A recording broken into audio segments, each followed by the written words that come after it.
Bueno, gracias por estar conectados una vez más. Vaya conmigo la escritura siempre a la epístola del apóstol Pablo a los Gálatas. Y hoy vamos a empezar el capítulo 4. Vamos a analizar de los versículos del 1 al 7. Gálatas capítulo 4, versículos del 1 al 7.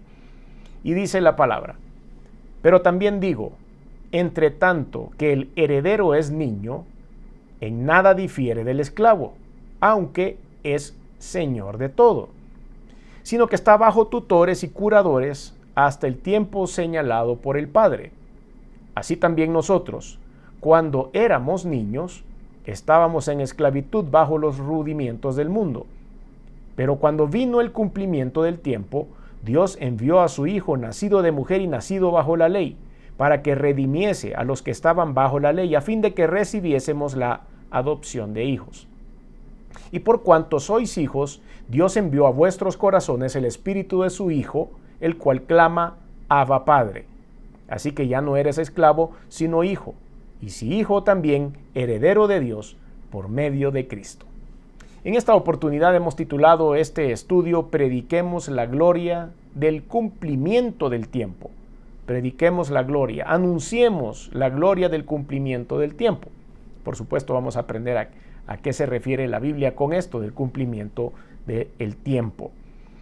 El escritor Horacio dijo en una frase: las muchas promesas disminuyen la confianza.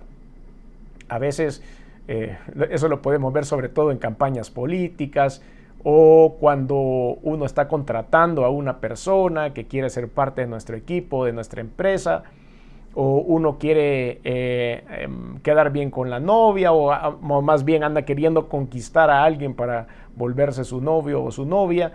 En esos tiempos son tiempos perfectos para hacer muchas promesas y, por supuesto, para mostrar la mejor cara. Pero, como dice este escritor, las muchas promesas disminuyen la confianza porque no vamos a poder cumplirlas todas.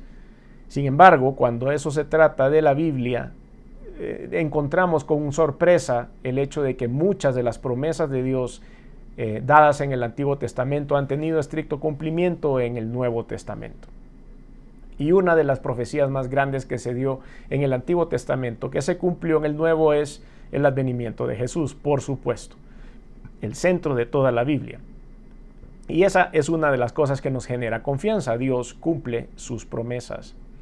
¿Cuál es la gloria del cumplimiento del tiempo entonces? ¿Cuál es esa gloria de la que estamos hablando?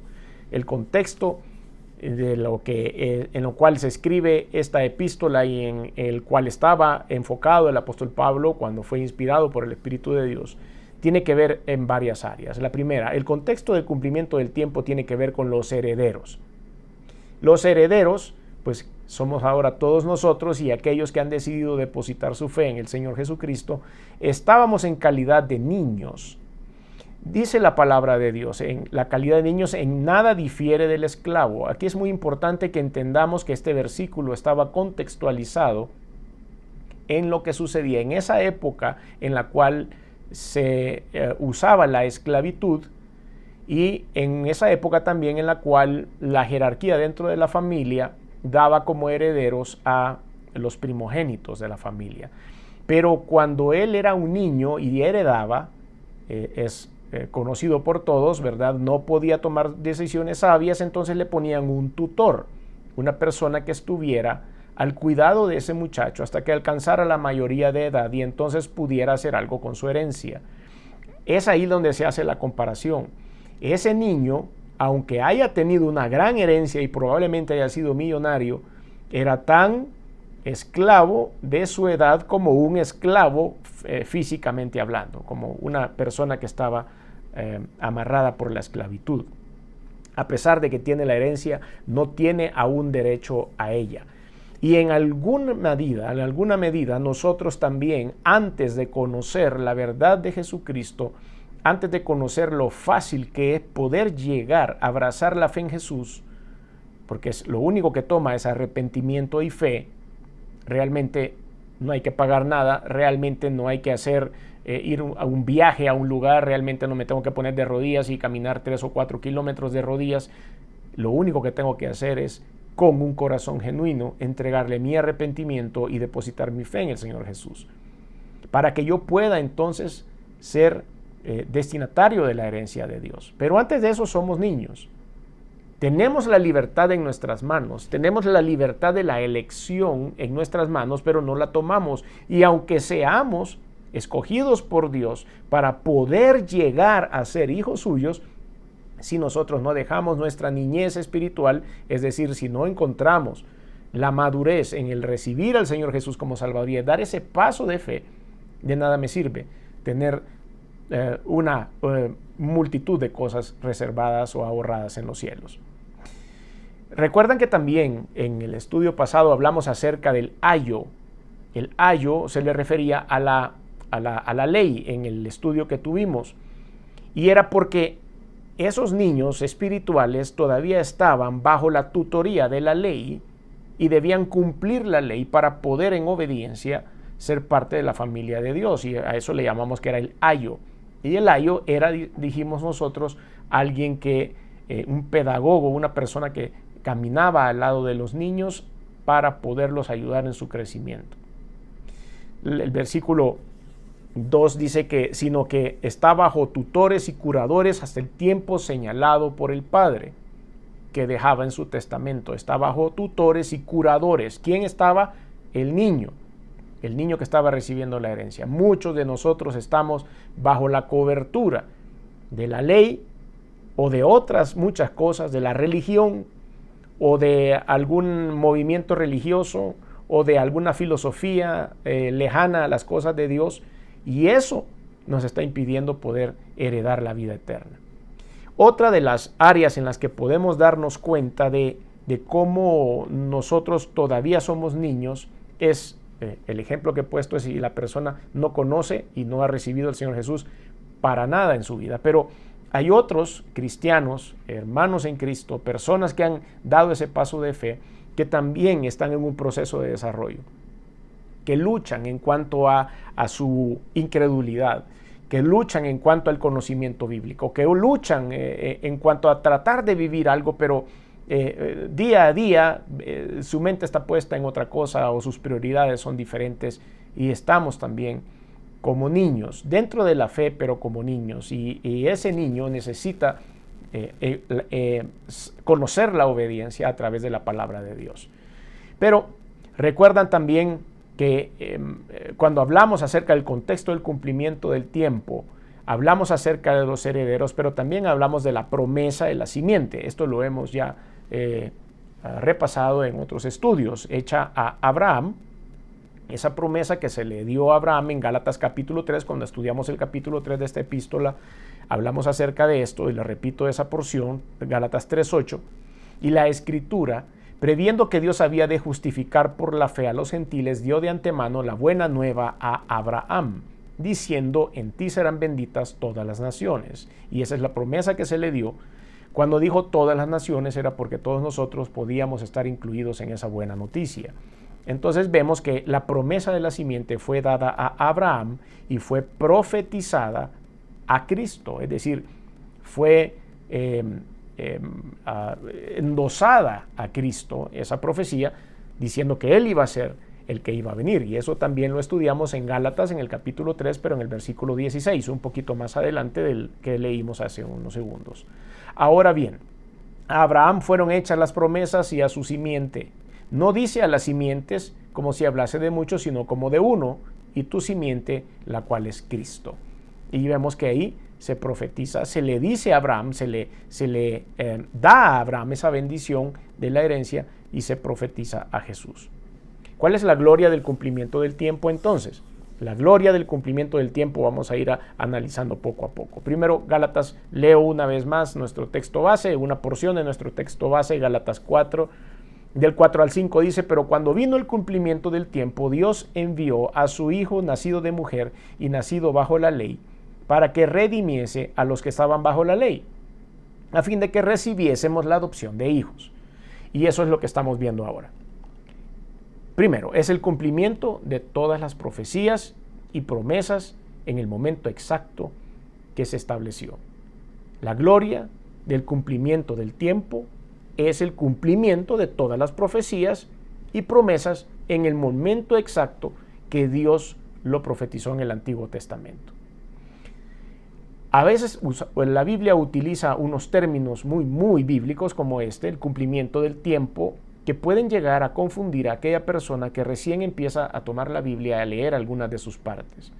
Y quisiera saber un poquito más. La gloria del cumplimiento del tiempo, esa frase parece ser un poco difícil de digerir para algunas personas. Pero la gloria siempre está relacionada a Dios y el cumplimiento siempre está relacionado a una profecía de Dios, y el tiempo significa exactamente a dónde se iba a cumplir esa profecía. La gloria de Dios en el cumplimiento de una profecía en el tiempo exacto que Dios lo había hecho. Esa es la gloria del cumplimiento del tiempo. Y este cumplimiento se dio en profecías y se dio en promesas con tiempos exactos. Y eso es lo que estamos viendo de cómo cómo fueron dadas estas profecías en el Antiguo Testamento. Es porque fueron dadas acerca de un Mesías y de un Salvador. Hay sobrados versículos bíblicos en el Antiguo Testamento que nos hablan sobre esto. Desde la eternidad y hasta la eternidad, esas son el tipo de profecías que se dieron. A través de los profetas en el Antiguo Testamento, que usted puede leer en los libros de los profetas mayores y profetas menores. Recuerde, libros de profetas mayores y menores no quiere decir que unos eran mejores que otros. No quiere decir que unos eran más cercanos a Dios que otros. Se dicen profetas mayores porque sus libros eran más grandes, tenían más capítulos y más versículos. Y eran Isaías, Jeremías, Ezequiel y Daniel. Y el resto se llaman profetas menores porque sus libros eran más pequeños. Esa es la única diferencia. Desde los profetas del Antiguo Testamento, todo este grupo, hasta Juan el Bautista. Juan el Bautista, que fue llamado el profeta, el único profeta en el Nuevo Testamento que profetizó la venida de Jesús, es también considerado un profeta. Y todas estas promesas y todas estas profecías fueron hechas desde aquel tiempo hasta el último día en que Juan el Bautista, primo del Señor Jesucristo, profetizó su venida y lo que iba a ser su ministerio. ¿Qué otra cosa decimos del cumplimiento del tiempo? Decimos que es el momento exacto de la revelación de Cristo preexistente en el nacimiento de Jesús. Del Cristo preexistente. Recuerde, Jesús, el Cristo, Jesús, Cristo, Jesucristo, como usted lo quiera pronunciar, Jesús es el nombre asignado a la persona de Jesucristo, del Hijo de Dios, cuando se convirtió en ese personaje 100% Dios, 100% hombre, y Cristo es su jerarquía. Cristo es su rol, el Mesías, el Mesaya, el enviado. Entonces Cristo como tal es el rol que le dio el Señor a su Hijo Jesús. Entonces es el momento exacto de la revelación del Mesías, del enviado de Dios, del Cristo, que ya estaba existiendo previamente en la persona de Jesús, el Hijo de Dios. Y es aquí que quiero que me acompañe a la epístola de los Hebreos, capítulo 1, versículos del 1 al 3. Dios, habiendo hablado muchas veces y de muchas maneras en otro tiempo a los padres por los profetas, es exactamente lo que estamos hablando. Voy a hacer una pausa acá para ir explicando versículo por versículo. Dios, habiendo hablado muchas veces y de muchas maneras en otro tiempo, tiempo pasado, por los padres y los profetas. Llámese Abraham, llámese Moisés, que son los padres de la iglesia, y llámese los profetas, que ya mencioné algunos nombres de ellos. En estos postreros días, versículo 2, nos ha hablado por el Hijo, a quien constituyó heredero de todo. Los postreros días, los tiempos finales. Vino Jesucristo hecho hombre, mandó a su Hijo, Dios hecho hombre, a quien constituyó heredero de todo y por quien asimismo hizo el universo. Versículo 3, el cual siendo el resplandor de su gloria y la imagen misma de su sustancia, el resplandor de su gloria, la imagen misma de su sustancia, y quien sustenta todas las cosas con la palabra de su poder, habiendo efectuado la purificación de nuestros pecados por medio de sí mismo, se sentó a la diestra de la majestad de las alturas. La profecía de Cristo, el cumplimiento de la persona de Jesús, muerte y resurrección de Cristo y estar sentado en las alturas. En estos versículos de Hebreos 1, del 1 al 3, Hemos repasado todas esas fases. Vea qué rica es la palabra de Dios. Y justamente habla de todo lo que nosotros hoy hemos querido exponer hasta este momento. El momento exacto de la revelación del Mesías preexistente en el nacimiento en la persona de Jesucristo. Entonces, es ese momento exacto con el propósito eterno y glorioso de que tuviera unas consecuencias en los seres humanos. Ese es el gran propósito eterno y glorioso, para que redimiese, dice Gálatas 4:4, el versículo base o el texto base que hemos tomado para este estudio. Gálatas 4:4 dice, para que redimiese a los que estaban bajo la ley. Ese era uno de los motivos por los cuales Jesucristo había ido. Ser Dios hombre era uno de sus propósitos, para poder convertirse en el Cordero de Dios que quitó el pecado del mundo, para que Él pudiera hacer la ofrenda pascual en aquel viernes de Pascua, porque Él pudo tomar, o Él pudiera tomar el lugar de toda la humanidad en la cruz del Calvario, para ser nuestro Redentor, para justificarnos por medio de su obra expiatoria y redentora en la cruz. Si usted ha seguido la secuencia de estos estudios de Gálatas, todas estas palabras que estoy diciendo en este momento ya le parecen familiares porque las hemos estudiado en cada uno de ellos. Darnos la esperanza bendita de la vida eterna, para rescatarnos del engaño de querer ser salvos por lo que yo puedo hacer o por mis obras, y no por la gracia divina del Señor Jesucristo, el Mesías, el enviado, el Cristo. Todos estos son los propósitos eternos del por qué se dio este evento. A todo aquel quien decide aceptar esta obra preciosa de Jesús, la salvación por medio de la fe en su muerte y para perdón de los pecados, es otro de las promesas y propósitos que hay en este cumplimiento del tiempo y en la gloria de la venida del Señor Jesucristo. El Señor, como consecuencia de la fe puesta en este evento maravilloso, en el cumplimiento de este tiempo a través de la gloria de Dios, nos adopta como sus hijos. En el versículo 5 de Gálatas dice, de Gálatas 4, Gálatas capítulo 4, versículo 5, a fin de que recibiésemos la adopción de hijos, a fin de. Cuando dice la palabra en este versículo, Gálatas 4, 5, que es nuestro texto base, dice, a fin de, tuvo como meta esto. El propósito fue este. El enfoque fue este. Todo eso quiere decir cuando dice a fin de que recibiésemos la adopción de hijos. Todo eso estaba planificado para que ustedes y yo pudiéramos ser beneficiarios de la herencia del Señor Jesús a través de todos los movimientos y de los milagros, del caminar del Señor Jesucristo en este momento, de su sufrimiento, de su crucifixión y de su resurrección, para que usted y yo hoy pudiésemos llamarnos hijos de Dios. Le da como garantía el sello glorioso del Espíritu Santo. Esto lo vamos a ver también un poco más adelante. Cuando el Señor Jesucristo dijo que Él tenía que irse para preparar morada para nosotros en los cielos, Evangelio según San Juan capítulo 14, dijo que iba a quedar el Espíritu Santo con nosotros y en nosotros en este momento, en este espacio de tiempo, hasta que Él venga por su iglesia. Y cuando nosotros recibimos al Señor Jesús como Salvador, hay un sello de garantía.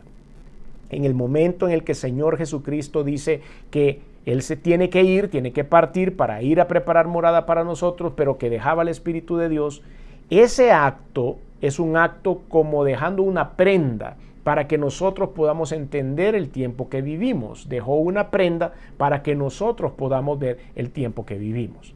Entonces, la da como garantía. El sello glorioso del Espíritu Santo en su vida y en la mía es una garantía. Vamos a ir a la primera pausa para hacer un tiempo de participación. ¿Qué piensa usted de la gloria del cumplimiento del tiempo? Ya podemos hacer el primer balance en estos primeros minutos que tenemos. ¿Qué piensa usted entonces de esto que estamos hablando? De la gloria del cumplimiento del tiempo. ¿Ha estado usted compartiendo acerca de este cumplimiento sin darse cuenta del nombre tan profundo que tiene este estudio? La gloria, el cumplimiento del tiempo, nos parece que es una frase profunda, pero es la sencillez del Evangelio resumida. ¿Por qué cree usted que es necesario compartirlo? ¿Cuáles serían algunas de las maneras en las cuales usted pudiera compartir aún más de cerca la gloria del cumplimiento del tiempo antes que el tiempo se acabe? Y cuando digo que el tiempo se acabe, es cuando la ventanilla de servicio al cliente del cielo se cierra el Señor viene por su iglesia y se acabó el periodo de la gracia. Es a menester que todos nosotros podamos compartir esta verdad antes de que eso suceda. Entonces, entramos a nuestro siguiente punto.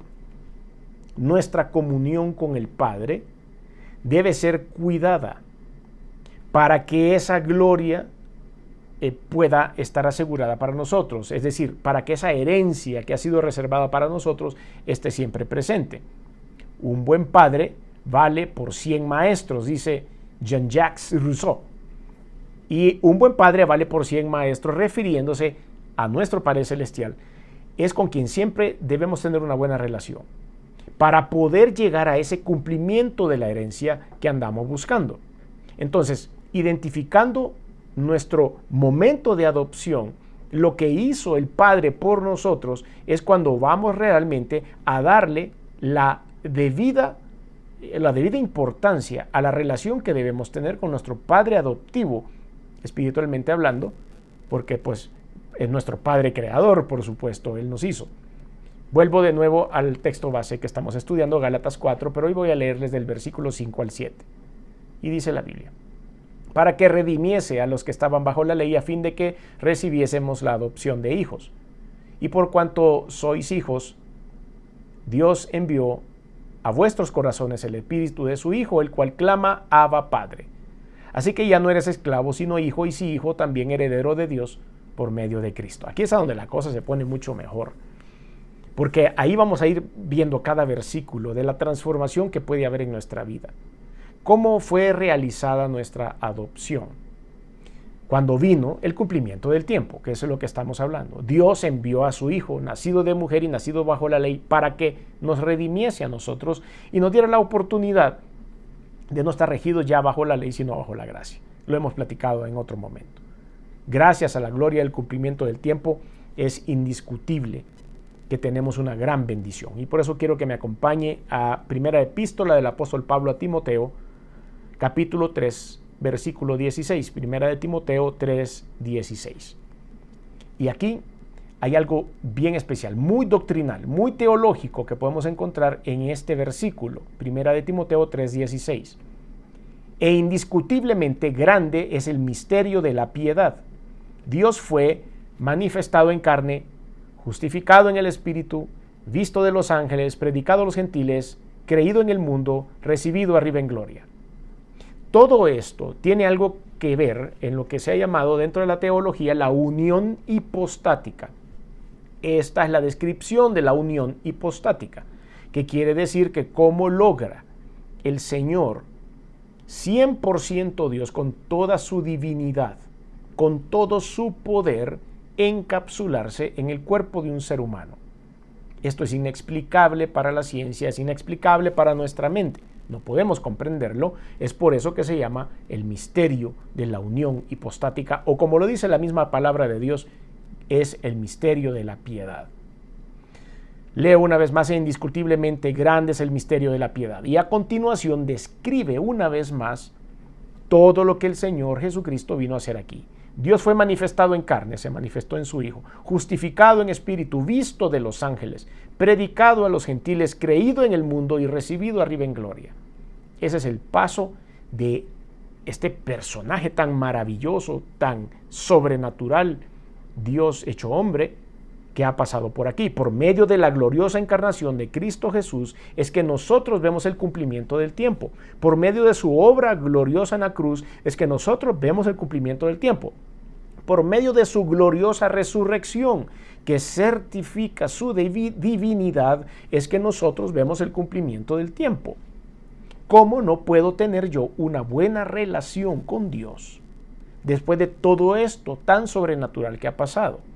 Es por eso que debemos hacer énfasis que para darle al Señor la gloria del cumplimiento del tiempo, es necesario tener una buena relación con Él, sana, diaria. Cuando una persona decide creer en la gloriosa persona de Jesucristo y aceptar su regalo de fe, se genera entonces esa adopción. Y por supuesto se va a generar una buena relación con el Padre. Ahora sí, vaya conmigo al Evangelio según San Juan, capítulo 3, versículos 14 al 18. Vamos a ir a leer un poquito de lo que el Señor le puso en el corazón al escritor, al apóstol Juan, para que escribiera en esta porción. Juan 3, del 14 al 18. Es un texto muy conocido, pero lo hemos abierto un poquito. No solo nos vamos a ir al texto popular, sino que vamos a leer todo lo que está a su alrededor. Y dice lo siguiente: y como Moisés levantó la serpiente en el desierto, así es necesario que el Hijo del Hombre sea levantado, para que todo aquel que en él cree no se pierda, mas tenga vida eterna. Ahí está el propósito principal de la adopción. Debo conocer en qué momento sucede. Debo conocer en qué momento el Señor me ha puesto en su libro. En ese momento debo conocer en qué momento el Señor me ha declarado hijo suyo. Para que todo aquel que en él crea no se pierda, mas tenga vida eterna. Versículo 16. Porque de tal manera, y es aquí lo que usted se conoce de memoria, porque de tal manera amó Dios al mundo que ha dado a su Hijo unigénito, para que todo aquel que en él cree no se pierda, mas tenga la vida eterna. Lo repite una vez más. Versículo 17. Porque no envió Dios a su Hijo al mundo para condenar al mundo, sino para que el mundo sea salvo por él. Ahí está otro de los motivos por los cuales usted y yo hemos sido adoptados. Leo de corrido estos 4 versículos. Y como Moisés levantó la serpiente en el desierto, así es necesario que el Hijo del Hombre sea levantado, para que todo aquel que en él cree no se pierda, mas tenga vida eterna. Porque de tal manera amó Dios al mundo que ha dado a su Hijo unigénito, para que todo aquel que en él cree no se pierda, mas tenga vida eterna. Porque no envió Dios a su Hijo al mundo para condenar al mundo, sino para que el mundo sea salvo por él. ¿Cuál es el miedo entonces? ¿Por qué es que la gente en el mundo tiene temor, tiene sus reservas, le da un poco de rechazo a estas cosas, cuando estamos hablando de que es algo tan sencillo como decirle al Señor Jesús: quiero que seas parte de mi vida para que sea salvo a través de la muerte en Jesucristo? No debe haber aquí nada oculto, no debe haber letra pequeña en este contrato, no debe haber nada. Pero ¿cómo es que la gente, cuando se habla de un sistema tan sencillo que Dios ha diseñado para la salvación del planeta Tierra, para la salvación de los seres humanos, de su creación, se complica la gente? ¿Cómo es que nos cerramos a esta verdad, siendo una verdad tan compleja, tan bien diseñada por Dios para que ustedes y yo seamos llamados hijos de Dios en adopción? Este evento, el evento de la adopción, tiene algunas consecuencias. Por supuesto, en los versículos 5 y 6 de nuestro texto base en Gálatas 4 dice: para que redimiese a los que andaban bajo la ley, a fin de que recibiésemos la adopción de hijos. Por cuanto sois hijos, Dios envió a vuestros corazones el espíritu de su Hijo. El espíritu de su Hijo es el que nos ha dado a nosotros como arras, dijimos hace un rato, el cual clama: Abba, Padre. Vamos a ver qué quiere decir esto. La palabra Abba es una palabra aramea, se escribe A, B grande, A, y su forma en el arameo significa padre, pero en una relación muy personal, usada por lo general para expresar una relación filial íntima con el Padre. Abba expresa también la relación única de plena comunión y confianza del Hijo con el Padre, según aparece o según lo que vemos en esta porción. La iglesia primitiva adoptó el término sobre todo en la oración, pues el espíritu de adopción incorpora al cristiano en esa nueva relación que podemos tener con Dios. Hay algunas personas que lo han traducido también como Padre mío o Papito mío, Abba Padre, como un diminutivo, como un término cariñoso para poderme referir a mi Padre. Entonces, cuando volvemos a nuestro texto base en el versículo 6, capítulo 4, versículo 6, por cuanto sois hijos, Dios envió a vuestros corazones el espíritu de su Hijo. Nos ha dado arras, nos ha dado una garantía, nos ha dado algo que nosotros podemos tomar y decir: bueno, yo sé que el Señor no me ha olvidado, yo sé que el Señor me va a llevar a su presencia en el momento que muera o en el momento que Él venga por la iglesia, porque tengo como evidencia, tengo como depósito tengo como garantía la presencia del Espíritu de Dios. Siempre que haya una manifestación gloriosa del Espíritu Santo en su vida, es porque hay un sello en su vida, es porque Dios le está recordando de que usted ha sido comprado con el precio de la sangre derramada en la cruz y que su esperanza está puesta en la resurrección de Cristo y que está vivo esperando por nosotros. Y cuando Él venga por nosotros estaremos reunidos con Él. Así que ya no eres esclavo, en el versículo 7, ya no eres esclavo sino hijo, ya esa adopción ya se dio. A menos, por supuesto, que usted, si me escucha por primera vez o se reúne acá con nosotros, no haya aceptado al Señor Jesús como Salvador. En la sencillez del Evangelio. Y cuando me refiero a eso, no hablo de iglesias, por supuesto. No hablo de un pastor, no hablo de una institución, no hablo de una religión. Es cuando usted entrega su humilde corazón delante de la presencia del Dios Todopoderoso, creyendo en su Hijo Jesucristo como Salvador. En ese momento usted ya no es declarado un esclavo, sino un hijo. Y si hijo, dice la palabra de Dios, también heredero de Dios por medio de Jesucristo. Vamos a heredar las bendiciones del Señor. Esto de decir que es sellada por el glorioso Espíritu Santo me encanta, porque el Espíritu Santo comienza a dar testimonio en el creyente y por eso el Espíritu Santo nos hace decir Abba Padre. Es esa relación que empezamos nosotros a desarrollar con Dios. Hago otra pausa para este tiempo de participación. Dos interrogantes. ¿Qué le hace sentir a usted el saber cómo fue su momento de la adopción por parte del Espíritu Santo que lo hizo parte de su familia? ¿Qué le hace sentir a usted? ¿Recuerda ese momento? ¿Recuerda ese momento en el que usted entregó su vida a Cristo? ¿Qué sintió? ¿Qué le hace sentir cuando usted recuerda eso? ¿Cree que la Iglesia Mundial ha comprendido ese valor de la familia, de ser parte de la familia del Padre Celestial? ¿Cree usted que entienden, comprenden eso? ¿O es necesario que nosotros se lo digamos? ¿No cree usted? ¿Qué piensa? ¿Cómo cuidar nuestra comunión con nuestro Padre Celestial? Pues bueno, esta es otra interrogante que tenemos acá. ¿Cómo cuidar esa comunión? Primero, lo vamos a cuidar valorando al Espíritu Santo, el Espíritu del Señor, el Espíritu de Cristo, el Espíritu de Dios que está dentro de nuestro corazón. Él es el glorioso Espíritu Santo que mora dentro de los creyentes cuando hemos hecho ese paso de fe. Él es las arras o la garantía, decía yo hace un rato. Recuerda que parte del protocolo de una boda es que haya alguien que entregue unas arras como un símbolo. ¿Recuerdan ustedes esa parte?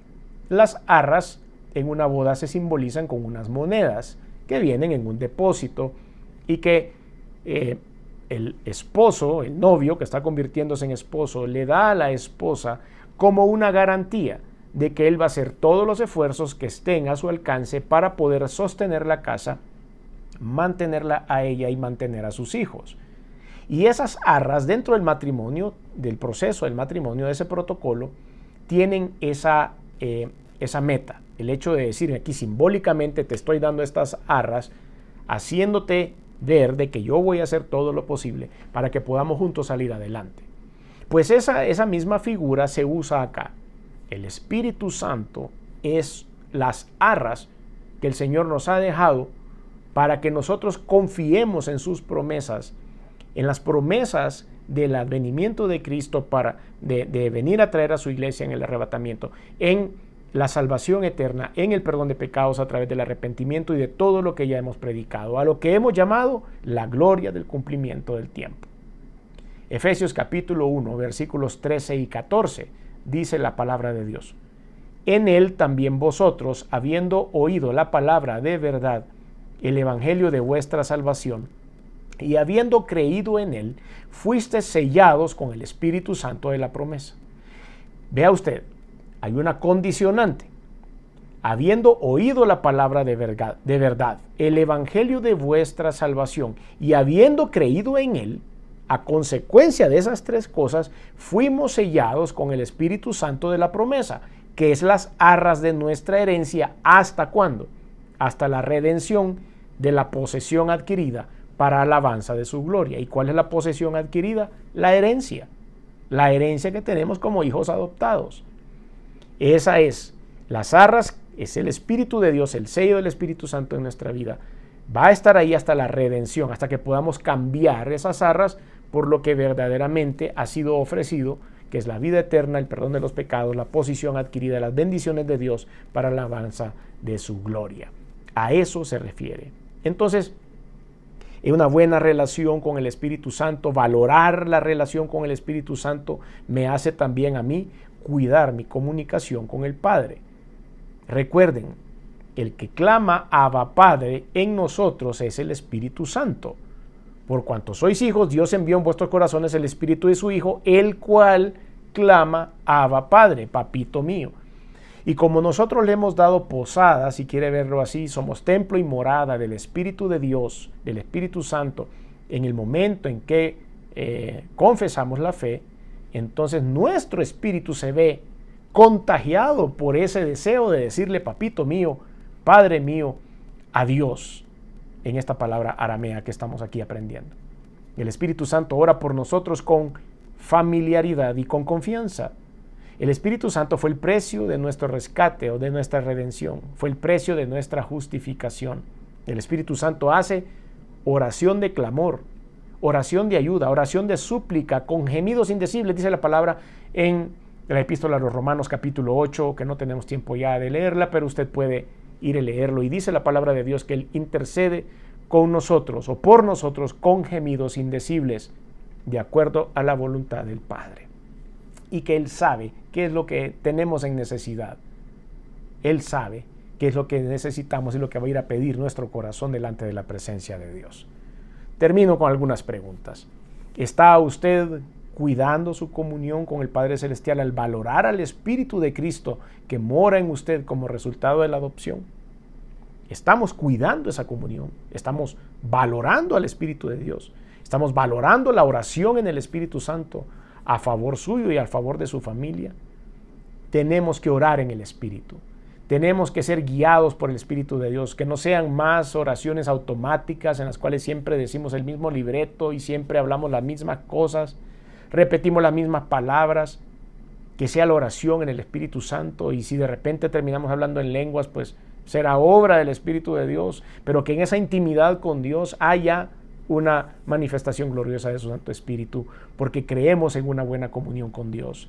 Por lo tanto, debemos predicar la gloria del cumplimiento del tiempo, porque la próxima venida de Jesús está cerca y ustedes y yo tenemos que estar listos para esto. Debemos cuidar que nunca nuestra comunión con el Padre se rompa, y debemos cuidar de que todo el mundo se entere la sencillez del Evangelio y de la oportunidad que hay en Jesús para ser salvos. Si usted nunca ha tomado este paso de fe, si usted nunca le ha dicho al Señor Jesús que sea su Dios, su Señor, su Salvador, si usted no ha permitido que el Espíritu de Dios invada su vida, si usted no sabe si en algún momento lo hizo, pero no sabe si es salvo o no, si el cumplimiento del tiempo llegará a su vida, yo le invito a que haga una oración muy sencilla, así como es la esencia del Evangelio, muy sencilla, en donde usted se derrame delante de la presencia de Jesús y le diga: quiero que seas mi Señor y mi Salvador. Le puedo acompañar en esa oración. Yo no puedo otorgarle la vida eterna, ni perdonar los pecados, ni hacer todos estos milagros. Eso solo lo hace Dios. Pero sí puedo acompañarle en esa oración. Si usted me lo permite, cierre sus ojos ahí donde está y diga conmigo: Señor Jesús, reconozco que he hecho cosas que no han sido de tu agrado. Perdóname, me arrepiento.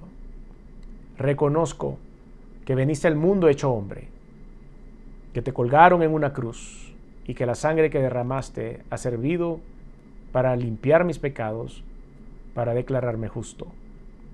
Reconozco que resucitaste al tercer día y que estás sentado a la diestra de Dios. Por lo tanto, hoy, por la fe, abro mi corazón y te recibo en él como mi único y suficiente Señor y Salvador. Te doy gracias por esta oportunidad que me das. Quiero que me selles con el Espíritu Santo y quiero darle la bienvenida al Espíritu Santo a mi corazón. En el nombre de Jesús, amén y amén.